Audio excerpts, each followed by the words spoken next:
Hello everyone, how you going? And welcome back to OSHA, the place that just makes you scared to work, so let's just see what it's got. So then starting right off with, he couldn't figure out why I wouldn't let him off the yard with his load securement. I don't even know what I'm looking at here. I mean, obviously there's some kind of concrete pipe, but I'm trying to figure out what's wrong or what's right about the entire thing. I mean, obviously we can see that he's got a ratchet strap going through the one on the right, and then I guess he's about to put another one through the middle, but I don't know what's going off the back end here, because is he somehow thinking that they're going to hold each other together and not make it just slide off the back of the truck? That's the only thing I can think of, but that certainly doesn't make sense. I mean, he might be thinking, oh, I've got it on glass, I got it on tin, but it'll be fine, it's not going to go anywhere, where really, if you start braking or even if you accelerate too quickly, that is just going to end up in your window or in someone else's. I mean, if that is the case, at least we do have people like this that you just go, no, you're not going anywhere, just holding, I don't know, 2 tons worth of concrete, just not really down to the deck at all. I mean, it doesn't look as though he's completely done with the other one, and maybe he's just kind of undoing it, going, I don't know what's wrong with this guy, he just won't let me off until I fix my ratchet straps, so he's just kind of undoing them and redoing them one by one. I mean, maybe that's the case too, but either way, the entire thing is very strange, and really, I would just hope that he kind of can figure it out in the end and not just do this every single day. But I feel as though if somebody's going to be doing it like this and just not really realizing what they're doing wrong, they're definitely doing it every single time they ever strap anything down, or I guess not strap anything down. And so overall, I just want to know, how long has this guy been driving trucks? Because surely that is one of the first things you learn, and even just for your own safety, let alone everyone else's safety, and even just being able to keep your job. If you crash or you have any kind of incident with that, you are certainly not going to be driving anymore.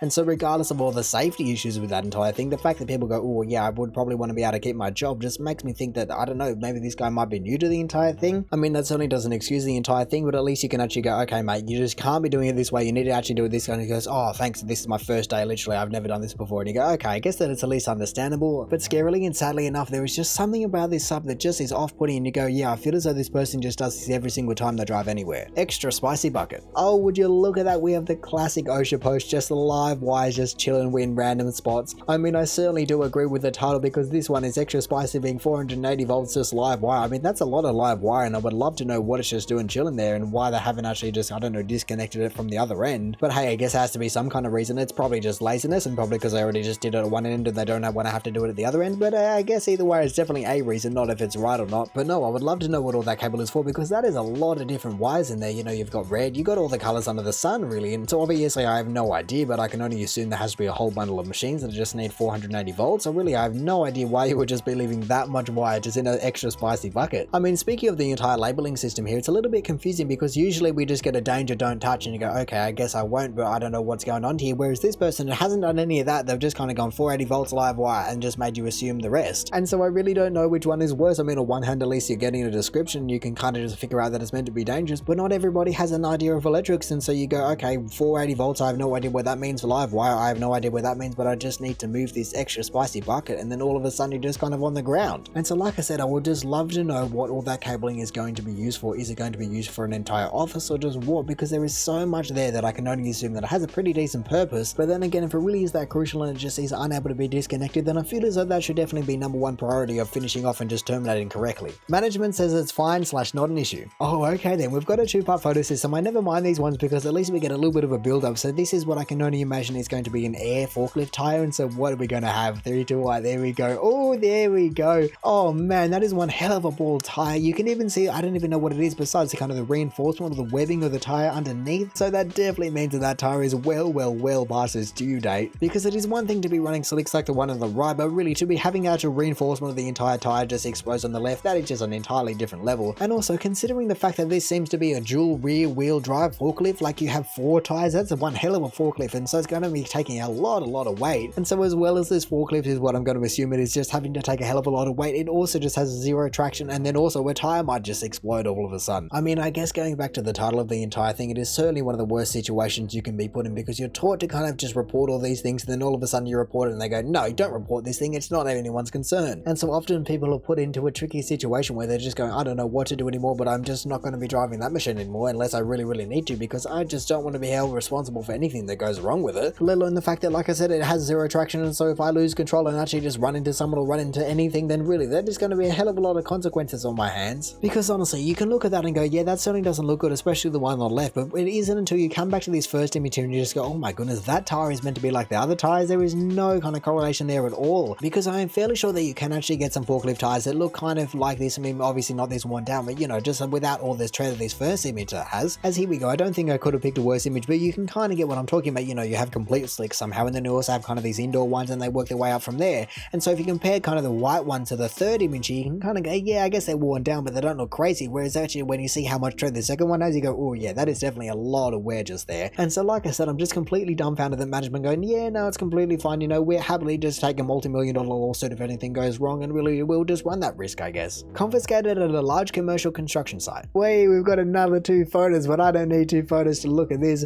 My goodness, that is one hell of a saw. Honestly, I didn't even know you could buy blades like that. I mean, perhaps a little blade like that is just made for a circular saw, but to put it on an angle grinder, that just sounds like a death wish. Because imagine if something like that just suddenly kicked, or even if it just ran away from you, you would be in for one hell of a time just kind of chasing down that death machine. I mean, in saying that, I can only assume that this person probably would have had a reason, not that it's going to be the right reason, but a reason for actually doing this, you know, whether that be they couldn't get the circular saw in there, maybe they don't have a circular saw, whatever it may be. I can only assume, I would like to assume that this wouldn't have been their first choice had they had all the options available to them. And so yeah, I guess people are put in sticky situations regardless of whether it be angle grinders or the last one. I mean, honestly, I just don't have any idea why anyone would make this, because there are real tools or the proper tools to actually just be able to accommodate doing anything like that. You know, like I said, I can only imagine this is a circular saw blade, and so for it to be put onto an angle grinder just sounds like a death wish waiting to happen. Temporary panel cover. Wait, hang on a second, what the hell is going on here? I can only assume that when they said panel cover is going to be, I don't know, I guess an electrical panel cover, but then it says hot on there, and so that's very confusing. Because I don't know about you guys, but it feels as though anything that is dealing with electricity that needs to be labeled as hot, I just don't want cardboard involved in the entire process. And so even though I guess I do have to give them a couple of brownie points considering they did try to attempt to cover up the live electrical wires, at the same time, why did they have to use cardboard? I mean, I'm going to assume that's the only thing they had on hand, and I guess also if you had anything else, you probably wouldn't be able to easily attach it to the wall, and so at least I had to give them brownie points, like I said, just to be able to, in terms of they did something. But in saying that, I just really am in 2 minds about the entire thing, because it just looks so wrong to be having a piece of cardboard that it has hot written on the entire thing. Everything my previous employer is in violation of, as per my research. Okay, then that is a lot of things. I mean, obviously I'm not going to read every single one out, but let's just read a couple. No safety glasses, no fire exits, no hard hats, improper ventilation. I don't know, my goodness, I'm reading all the short ones because it's easier. No hot water, no chemical shower, no enclosed spray booth. And honestly, looking at this entire list, is there anything that they were doing right? Because honestly, looking at everything that is on here, there isn't anything that springs to mind going, oh, you know, that at least they were doing that thing. No.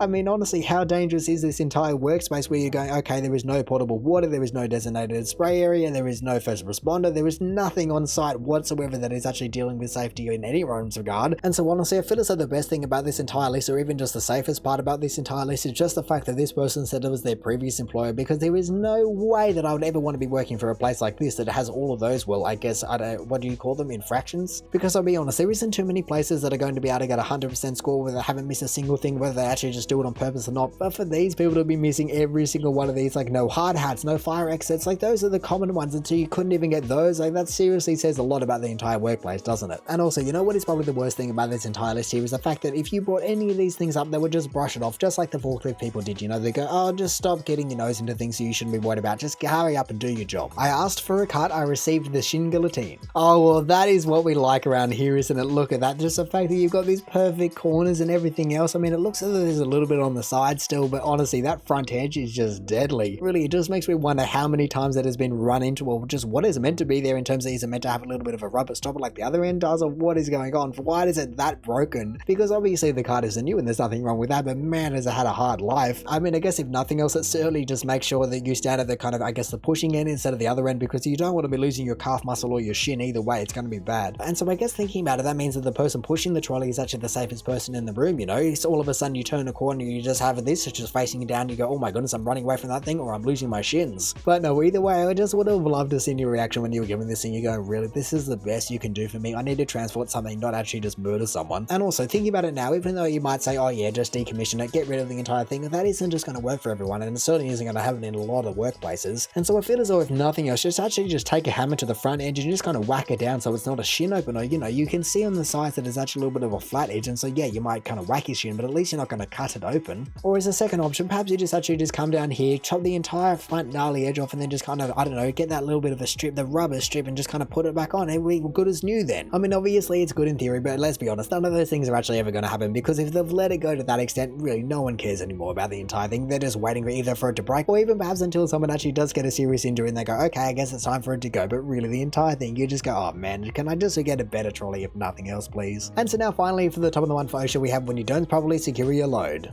Oh, the classic OSHA. Let me zoom in more on this bad boy. Thank you very much. I mean, I guess we started with the unsecured load and we are ending with the unsecured load. Look at that. Just the amount of timber that has absolutely come through and obliterated the driver's position. I mean, I can only assume which way. Okay, it's going to be driving on the left side, so at least they are very lucky in that circumstance.